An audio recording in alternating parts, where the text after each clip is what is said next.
Kebakaran di pemukiman padat penduduk di kawasan Bendungan Hilir memaksa korban untuk mengungsi.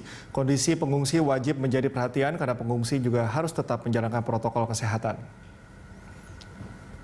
Setidaknya ada 240 jiwa yang tercatat mengungsi setelah kebakaran yang terjadi di pemukiman padat penduduk di Bendungan Hilir, Tanah Abang, Jakarta Pusat. Dalam kebakaran tersebut, 30 rumah ludes dilahap api. Saat ini para korban kebakaran berada dalam pengungsian. Kondisi kesehatan para pengungsi menjadi perhatian utama karena selain faktor cuaca yang kurang bersahabat, para pengungsi juga tidak lepas dari ancaman virus corona.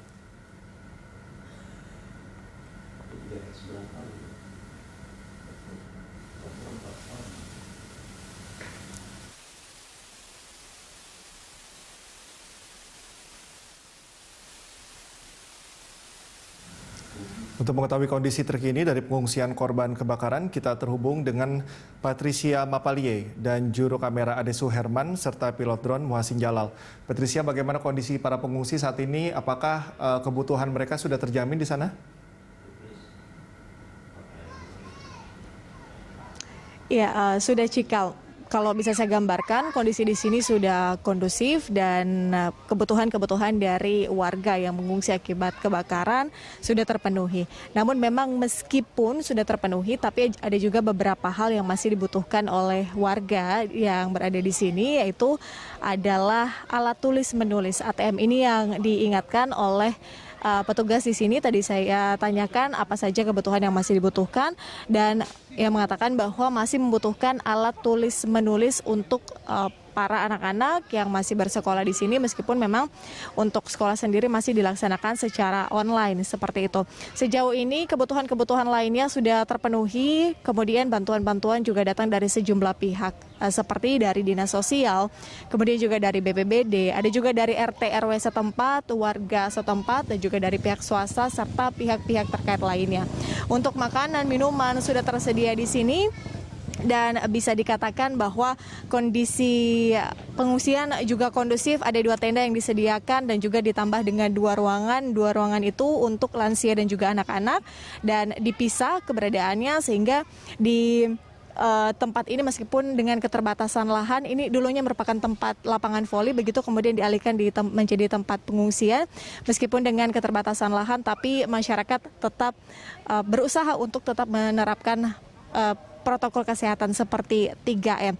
Kemudian juga dari sisi tenaga medis juga sudah bersiap di tempat ini. Kalau pagi tadi saya laporkan belum terlihat adanya tenaga medis, kalau siang hari ini sudah terlihat Cikal di mana mereka standby, mereka bersiaga apabila memang ada masyarakat atau warga begitu atau korban yang menderita suatu penyakit tertentu atau mungkin menunjukkan gejala COVID-19.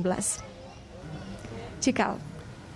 Ya, Patricia, ini bagaimana dengan protokol kesehatan? Pastikan ini situasinya sangat berbeda sekali dengan kondisi normal. Tapi setidaknya bagaimana protokol 3M tadi? Karena tadi kalau dari gambar yang Anda kirimkan ini ada beberapa justru warga di sana yang tidak memakai masker, Patricia.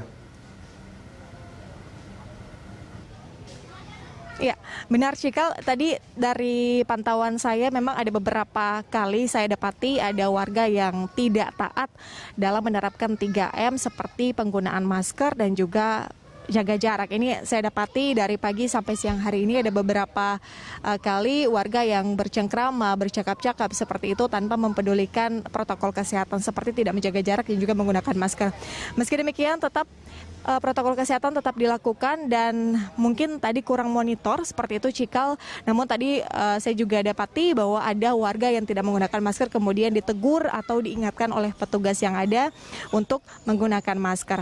Pembagian masker dilakukan setiap harinya dan juga diingatkan kembali bagi warga di tempat ini yang mengungsi di sini untuk tetap menerapkan cuci tangan secara berkala. Ini juga disediakan wastafel portable seperti itu agar mengingatkan kepada warga untuk melakukan aksi cuci tangan dan juga ada instruksi untuk warga mencuci tangan secara benar. Kemudian terkait dengan jaga jarak, ini memang saya sampaikan pagi tadi Cikal bahwa agak sulit menerapkan jaga jarak di tempat ini mengingat dengan lahan yang terbatas, kemudian disediakan juga cuma 2 tenda seperti itu.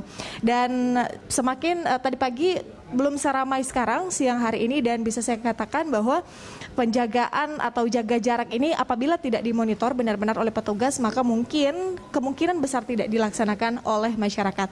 Meski demikian, ada beberapa warga juga yang mengaku bahwa dengan keterbatasan tempat seperti itu, mereka harus tidur di dalam satu tenda, mereka harus beristirahat di dalam satu ruangan seperti itu, dan mereka kemudian mencoba untuk mengurangi intensitas ataupun mereka bercakap-cakap dengan saudara-saudaranya atau dengan orang-orang yang berada di dalam satu tenda, sehingga mereka juga tidak mau untuk terkena atau tertular COVID-19, sehingga protokol-protokol kesehatan selalu dilakukan oleh masyarakat untuk beberapa warga, paling tidak saya katakan seperti itu. Cikal. Baik Patricia, terima kasih atas laporan Anda. Selamat bertugas kembali. Pemirsa, itu tadi laporan reporter Patricia Mapelie dan juru kamera Ade Herman serta pilot drone Muhsin Jalal dari Bendungan Hilir, Tanah Abang, Jakarta Pusat.